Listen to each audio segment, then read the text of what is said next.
Yeah, I'm okay. You alright? No, we are not doing that again.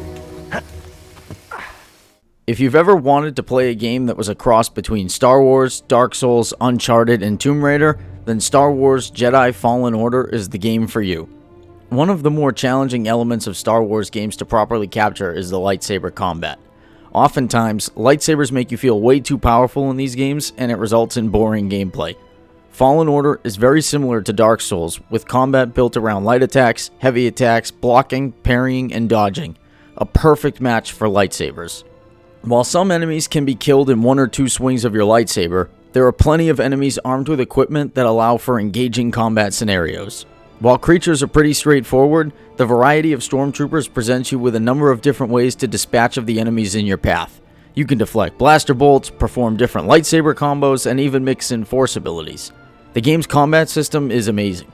Fallen Order also borrows many of the other systems seen in Dark Souls. Things like meditation areas allowing you to rest and use skill points function as bonfires. The world is set up similarly, with shortcuts opening up new paths, and you'll be encountering bigger bosses throughout the game. With the addition of difficulty settings, making the game accessible to players not necessarily into that sort of game, it's more or less Dark Souls light. But the one missing feature is fast travel. The inability to fast travel through worlds makes it incredibly tedious to traverse through worlds you've already explored as new areas open up to you, or if you just want to go back and do some completionist things. As for the bosses, they're mostly just okay. A lot of Fallen Order's bosses are just scaled up versions of the creatures that you encounter throughout the game, and they hit harder and have more health, but that's about it. There was one monster boss in particular that was fantastic, and I would have loved to have seen more bosses like that. But the lightsaber bosses were fantastic. The highlight of this game, by far, was engaging in lightsaber duels with the Inquisitors. The lightsaber duels were phenomenal. Unfortunately, Fallen Order is missing a New Game Plus mode. I would love to replay through the game, fighting harder enemies with all of my force abilities, but I can't.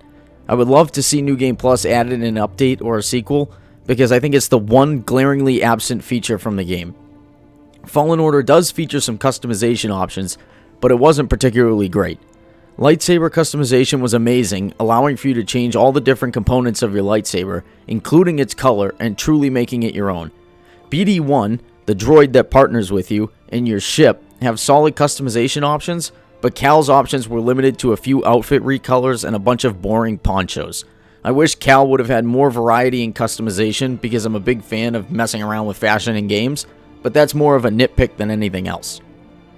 Coming into Fallen Order, I really wasn't even all that excited for the story.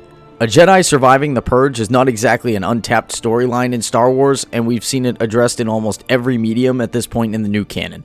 But Fallen Order takes an interesting approach to the storyline with both Cal and another character that I really appreciated.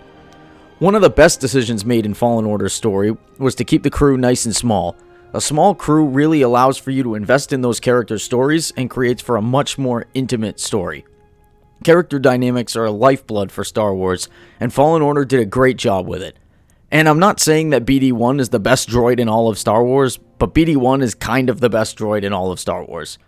One of my favorite things about the Jedi Purge is the use of the Inquisitors. I love that some of the surviving Jedi were recruited to the dark side and used as weapons to hunt down the remaining Jedi. The Inquisitors are pretty mysterious, and I'll take any chance there is to further expand on them, so I love that they were a big part of Fallen Order. Fallen Order's sound design is masterful. Every sound from walkers and droids to blasters and lightsabers is spot on, and the music is as perfect as it gets. Fallen Order very much nails the sounds of Star Wars, and the game looks freaking gorgeous. The very first open shot that you see at the beginning of the game is breathtaking.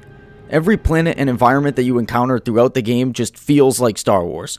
All of the shapes and structures that you associate with Star Wars are easily identifiable, and this game never once feels like it could be anything other than Star Wars. The only downside to the game's visuals are some of the people and the Wookiees. The faces in particular on some of the people look very mediocre, and I have no idea what happened to the Wookiees. The Wookiees in this game look like they belong in a game made 10 years ago, which is pretty distracting when you're on Kashyyyk, which is an incredibly detailed forest. Fallen Order runs really well. I never once encountered any performance issues on PC, maintained a high frame rate, and didn't stumble across any bugs in my entire playthrough. It's a very well polished and finished product. EA hasn't been particularly good with the use of their license to create Star Wars games, and there's certainly been plenty of controversy surrounding the games that they have made to this point. But Fallen Order has truly embodied what Star Wars is as a franchise and should serve as a model for Star Wars games moving forward. It truly stands as one of the best Star Wars games ever made.